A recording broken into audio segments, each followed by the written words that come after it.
그날은 봄비가 촉촉히 내리던 수요일이었습니다. 강원도 평창에 사는 한 어르신께서 시장에서 고등어를 정리하다 말고 급하게 우산도 안 쓰고 동네 슈퍼로 달려가셨습니다. 문 앞에 붙은 종이를 보고는 눈이 휘둥그레지셨기 때문입니다. 폐점 안내문이라는 글자, 30년 넘게 거래하던 그 은행이 예고도 없이 문을 닫아버린 것이었습니다. 당장 다음 달 카드값은 어떻게 내야 할지, 통장에 넣어둔 생활비는 어떻게 찾아야 할지 눈앞이 캄캄했다고 합니다. 가장 가까운 다른 은행은 버스를 타고 두 정거장을 가야 했고 그 길은 경사가 심해 지팡이 없이는 한 걸음 떼기도 어려웠습니다. 어르신은 결국 그날 저녁 아들에게 전화해 처음으로 이렇게 말하셨습니다. 내가 요즘 왜 이렇게 뒤처지는 것 같을까? 이런 일이 남의 일이 아닙니다. 실제로 2023년 한 해 동안 우리나라에서는 무려 319개의 은행 지점이 문을 닫았습니다. 숫자로 보면 잘 와닿지 않을 수 있지만 하루에 거의 한 곳꼴로 은행이 사라지고 있다는 이야기입니다. 예전엔 시장 끝자락에도 버스 정류장 옆에도 익숙한 은행 간판이 있었습니다. 어르신들께서는 그 은행에 가서 친숙한 직원 얼굴을 보며 통장을 건네고 이자 계산도 물어보며 일상을 이어가셨지요. 하지만 어느 날부터인가 그 간판들이 하나둘씩 사라지기 시작했습니다. 이 지점은 폐쇄되었습니다라는 딱지만 남기고 말입니다. 그렇게 평생 다니던 은행의 문이 닫히고 먼 곳까지 버스를 타고 가야 하는 상황이 생기면서 많은 어르신들께서 큰 불편을 겪고 계십니다. 특히 시골 지역이나 오래된 주택가, 재래시장 골목 같은 곳은 가장 먼저 그 대상이 되고 있습니다. 은행을 가기 위해서는 버스를 타야 하고 노선이 맞지 않으면 한참을 걸어야 하며 도착해도 번호표를 뽑고 오래 기다려야 합니다. 운 좋게 직원이 있으면 다행이지만 무인기계 앞에 서서 도무지 어떻게 해야 할지 몰라 망설이는 경우도 많습니다. 기계는 말이 없고 터치 화면은 너무 빠르게 넘어가니 조작이 서툰 분들은 눌렀다 지우기를 반복하며 한숨만 내쉽니다. 때로는 도움을 요청해도 바쁜 직원의 눈치를 보게 되는 현실. 누구나 한 번쯤은 겪어보셨을 상황입니다. 하지만 세상은 조용히 그러나 분명히 변하고 있습니다. 언제부턴가 은행 창구 앞보다 스마트폰 화면을 더 자주 보게 되었고 예전처럼 친근한 은행 직원의 얼굴을 보는 일은 점점 줄어들었습니다. 이 변화는 단순히 불편함을 넘어 생활 전반에 영향을 주고 있습니다. 통장을 정리하고 생활비를 찾고 자녀나 손주에게 송금하는 일조차도 마음먹고 날을 잡아야 하는 일이 되었습니다. 가까웠던 은행은 멀어졌고 예금 한도나 이자 상품은 갈수록 복잡해졌습니다. 이처럼 어르신들이 일상 속에서 체감하는 금융의 어려움은 분명 존재합니다. 그런데 다행히도 그런 어려움을 덜어주기 위한 변화도 이제 서서히 시작되고 있습니다. 아직은 낯설고 생소하게 느껴지실 수 있지만 이 변화를 잘 이해하고 대비하신다면 앞으로의 금융생활은 지금보다 훨씬 더 편해질 수 있습니다. 예전처럼 매번 은행 문 열리는 시간을 신경 쓸 필요도, 먼 거리 때문에 발걸음을 망설일 필요도 없게 될 것입니다. 그래서 오늘은 바로 그 변화에 대해 이야기해 보려 합니다. 제도는 이미 준비 중이고 몇 달 뒤면 실제로 시행됩니다. 지금 이 시점에 알아두셔야 앞으로 편해집니다. 본격적인 내용은 이제부터 시작됩니다. 지금부터 하나씩 천천히 꼭 필요한 정보들만 알려드리겠습니다.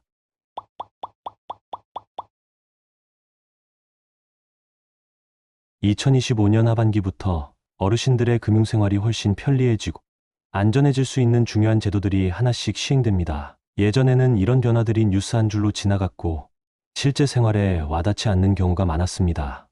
하지만 이번에는 다릅니다. 실제로 은행에 가는 횟수, 예금을 나누는 방식, 통장에 든 돈의 안전 여부까지 아주 구체적으로 도움이 될 수 있는 제도들이기 때문에 꼭 알고 계시는 게 좋습니다.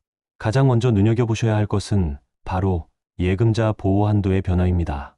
지금까지는 한 은행에 돈을 얼마를 넣어두든 그중 최대 5천만 원까지만 국가에서 보호해주는 제도였습니다. 그래서 많은 어르신들이 통장을 여러 개 만들고 5천만 원을 넘기지 않으려고 신경을 쓰셨습니다.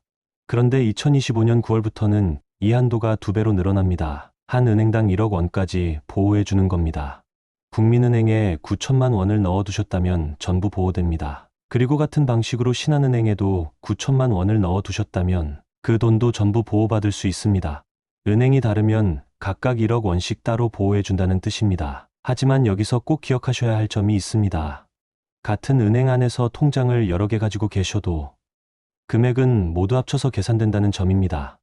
농협의 보통예금, 정기예금, 적금을 각각 나눠서 가지고 계시더라도 그 총합이 1억 원을 넘으면 초과된 금액은 보호받을 수 없습니다. 그래서 1억 원을 넘길 것 같으면 다른 은행으로 나눠서 예치하시는 게 더 안전한 방법이 됩니다. 또 하나 더 조심하셔야 할 부분이 있습니다. 예금자 보호가 되는 상품과 안 되는 상품이 분명히 다르다는 것입니다. 이름이 비슷하다고 다 같은 게 아닙니다. 보호가 되는 것은 예금, 적금, 정기예금처럼 보통 은행 창구에서 가입하는 기본 상품들입니다. 반면 펀드, 주식형 상품, 신탁, 보험 이런 것들은 보호 대상이 아닙니다. 요즘 은행 직원이 수익이 높다며 권하는 상품들 중에는 예금자 보호가 되지 않는 경우가 많습니다. 상품 가입 전에 꼭 이거 예금자 보호되는 상품이에요 라고 확인하시는 습관이 필요합니다. 수익이 높다고 무조건 좋은 건 아니고 안전한지도 함께 따져보셔야 합니다. 두 번째로 바뀌는 제도는 은행 접근성에 관한 이야기입니다. 은행들이 줄어들고 있는 건 이미 많은 분들이 느끼고 계실 겁니다. 특히 시골이나 오래된 동네는 가까운 은행이 사라지면서 큰 불편을 겪고 계십니다.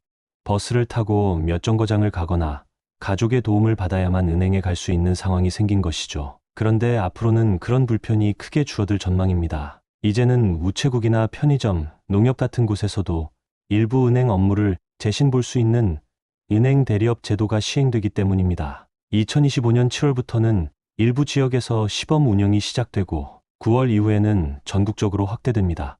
이 제도가 시행되면 가까운 우체국이나 편의점에서도 통장에 돈을 넣거나 빼는 업무, 송금, 잔액 확인 같은 기본적인 은행 업무를 처리할 수 있게 됩니다. 예전에는 은행 창구에서만 가능했던 일들이 이제는 생활 반경 안에서 훨씬 손쉽게 가능해진다는 점에서 큰 변화라고 할 수 있습니다. 특히 스마트폰 사용이 익숙하지 않으신 어르신들께는 정말 반가운 제도가 될 것입니다. 물론 이 제도도 처음부터 완벽하게 모든 업무를 대행해 주는 건 아닙니다.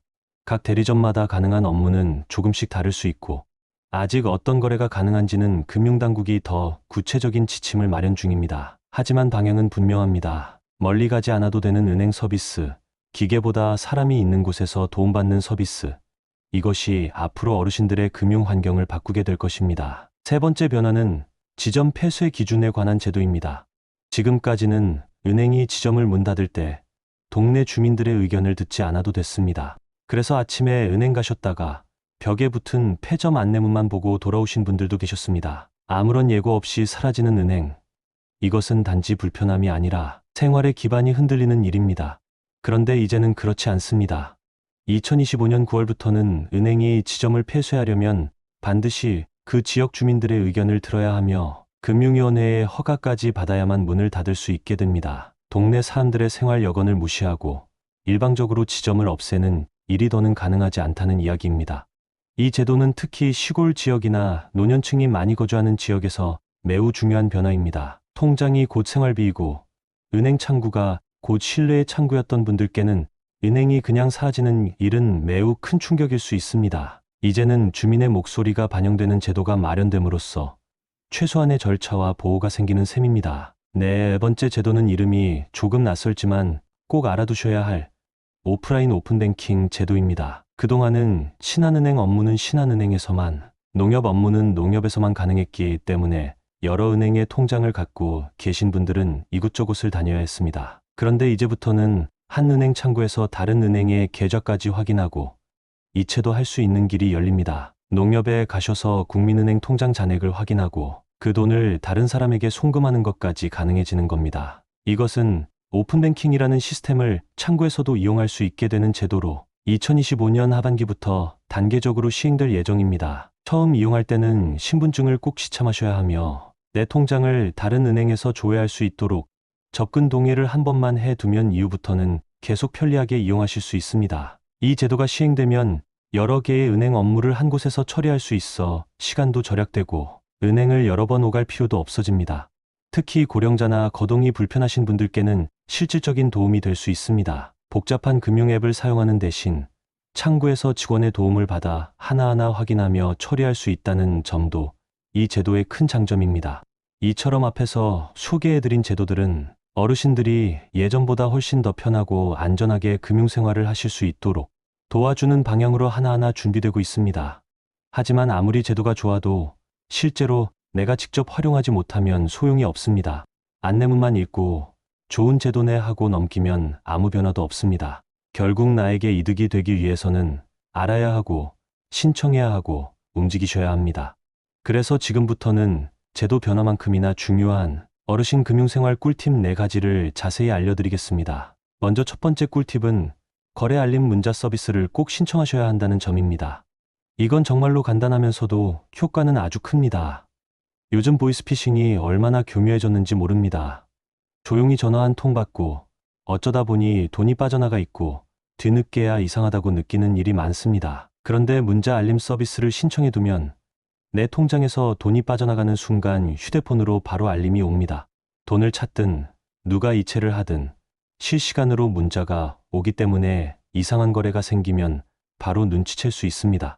만약 본인이 직접 거래한 게 아닌데 문자가 왔다면 즉시 은행에 전화를 걸어 지급 정지 요청을 할 수 있기 때문에 피해를 막을 가능성이 매우 높아집니다.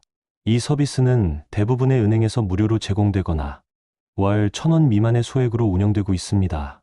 한 달 1,000원이면 하루에 33원도 되지 않습니다. 하지만 그 33원이 1천만 원, 심지어는 수천만 원을 지키는데 큰 역할을 할 수 있는 겁니다. 아직 신청하지 않으신 분들은 가까운 은행 창구에 가셔서 거래 알림 문자 서비스 신청하러 왔어요 라고 말씀만 하시면 직원이 도와드립니다. 스마트폰이 없어도 일반 휴대폰으로도 문자 수신이 가능하니 기종이 낡았다고 걱정하지 않으셔도 됩니다. 두 번째 꿀팁은 전화뱅킹 활용입니다. 스마트폰 사용이 불편하거나 앱을 잘 못 다루시는 분들께 정말 좋은 방법입니다.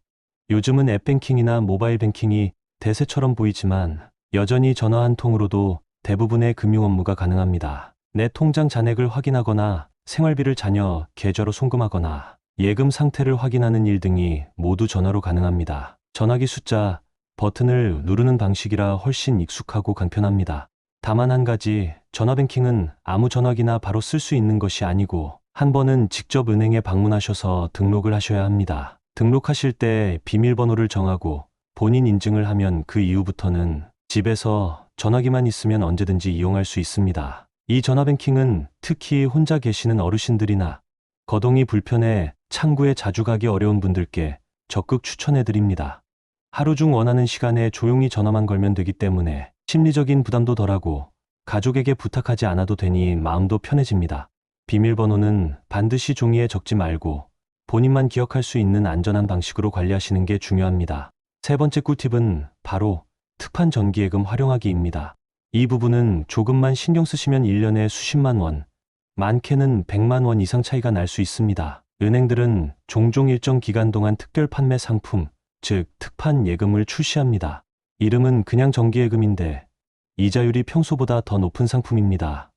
일반 정기예금 금리가 연 3%인데 특판 상품은 3.5%까지 주는 경우가 종종 있습니다. 0.5%가 별것 아닌 것처럼 보이지만 1억 원을 넣었을 때는 1년에 50만 원이 더 들어오는 겁니다. 중요한 건 이런 특판 예금은 홍보가 크지 않아서 창구에서 조용히 안내되거나 일부 고객에게만 알려주는 경우도 있다는 점입니다.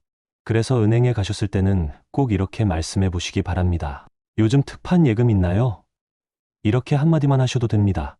그러면 직원이 현재 운영 중인 고금리 예금 상품이 있는지 확인해 드릴 겁니다.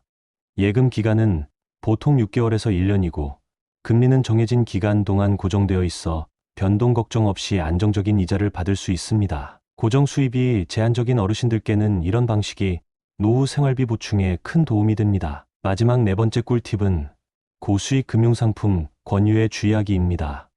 요즘 은행이나 증권사 직원이 이 상품은 수익률이 높고 요즘 인기 많아요 하면서 권하는 펀드, 주식, 특정 신탁 상품들이 많습니다. 실제로 수익이 좋을 수도 있지만 반대로 손실이 발생할 수도 있습니다.